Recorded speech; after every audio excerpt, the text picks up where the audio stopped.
Hello everyone, and welcome back to Cemetery Mary. We left last episode with Twyla calling us. Kinda seems like she's in danger, but I feel like it's kind of a setup. So let's see if she's in danger or not. More dots? Croven was asleep in bed when I answered the phone, even though he didn't really want me leaving the house. This was clearly an emergency. I had to go. I quietly slipped out of the house, making my way towards the bus stop. I hopped on the first bus that came and silently prayed that it didn't come too late. We were off to the city once again. Oh, she looked so nervous. Twyla sounded really bad. Like it was hard for her to breathe. Is she really okay? She told me not to contact the police or anything like that. But how am I supposed to help her? I don't understand. If she doesn't want the police involved, then I guess it's not something they're supposed to know about. Is it okay for me to get involved with then? Good question. I hoped I wasn't making a mistake. You probably are. There was hardly anyone walking amongst the streets tonight. In fact, I think I may have only seen one other person out here tonight. It was eerily quiet. I had to find Twyla. Per her instruction, I made my way towards that hidden club building. I just hoped she was still there. I checked between each crack and alley I could find until... Twyla! What happened? Are you okay? Your head is bleeding. And your shirt. There's blood all over it. I'm fine. She coughed. She sounded hoarse. Don't be so loud, okay? I tried to quiet my voice, but it was difficult with the sight before me. How did this happen? I was attacked. Huh? By who? I don't know, I didn't see them. I was trying to investigate, and suddenly something struck me in the head. I'm lucky it didn't knock me out cold. I somehow managed to get away, but I'm scared they're still looking for me. I shouldn't have gone alone. Twyla, we should call someone. No, please, don't. That's more trouble than it's worth. And I don't think I'm in any shape to be interrogated right now. Please. I just called you to help me get to the hospital. My car isn't far, but my leg, I think, is twisted. I can't make it there on my own. You want me to drive you then? No, I think I can do it. I just can't do it alone. Please, help me get to the hospital. Yeah, of course I will. Come on, let's get out of here. Oh! I kneeled over to help Twyla up. She threw her arm around my shoulder for support, right as we were about to turn out of the alley. Twyla fell to the ground beside me. In complete shock, I turned to the source of the noise, only to be met with an even bigger shock.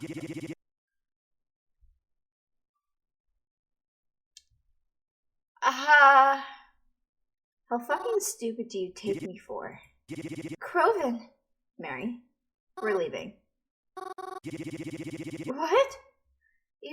I shot her in the leg. She'll survive. But you won't if you leave with her. Huh? She's trying to trick you.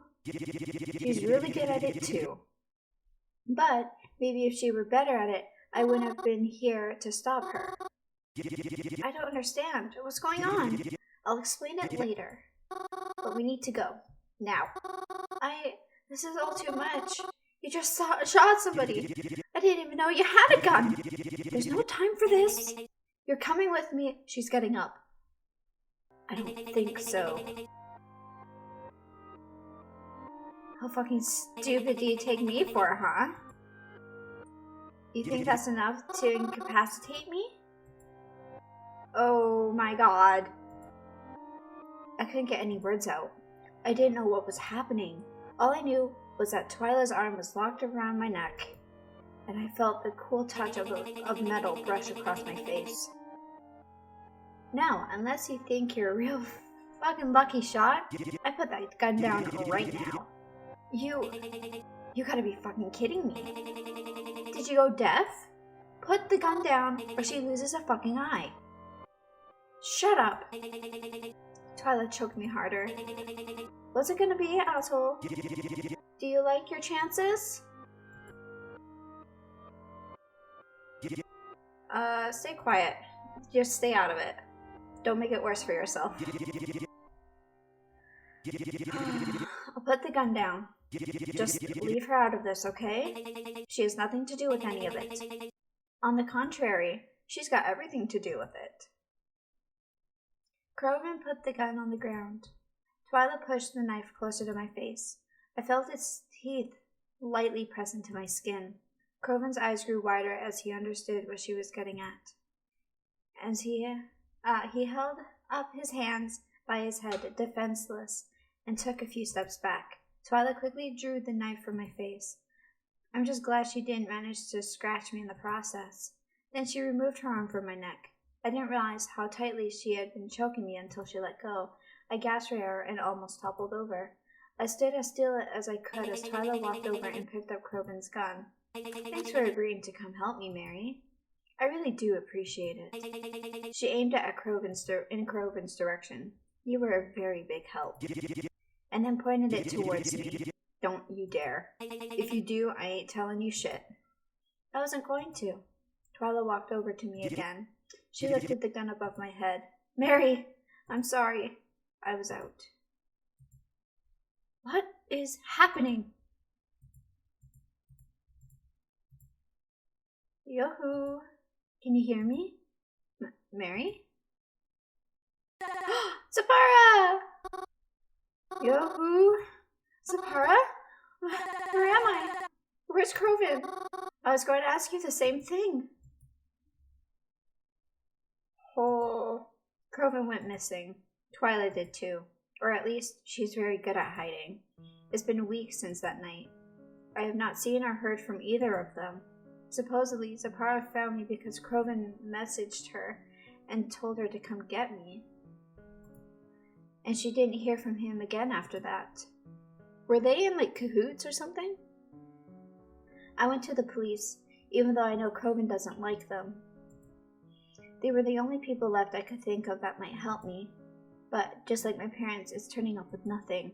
No clues, no evidence, as if they had suddenly vanished. Zapara has been trying to help me look. I had thought that maybe we were starting to get along before, but it didn't seem that way anymore. She doesn't like talking to me. I can see it. I can feel it.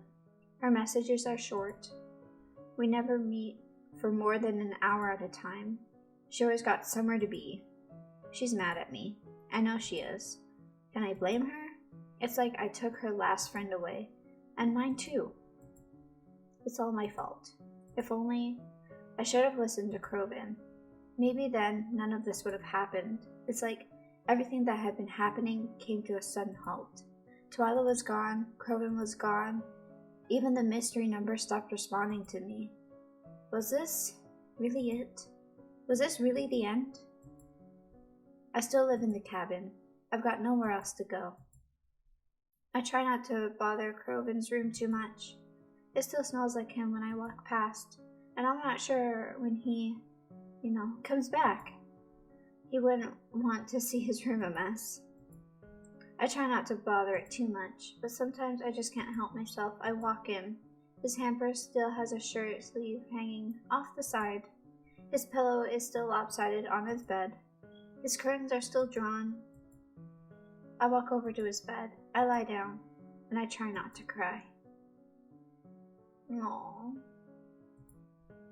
Oh, I got the bad ending! No! Oh, no. I'm so sad. Congratulations! You just completed a route of Cemetery Mary. Thank you for playing. But do you think you can get the true ending if you try again? Maybe, but that might be a different episode, and we're going to see how the ending plays out. Anyways, thank you guys so much for watching, and I'll see you guys in the next video. Bye!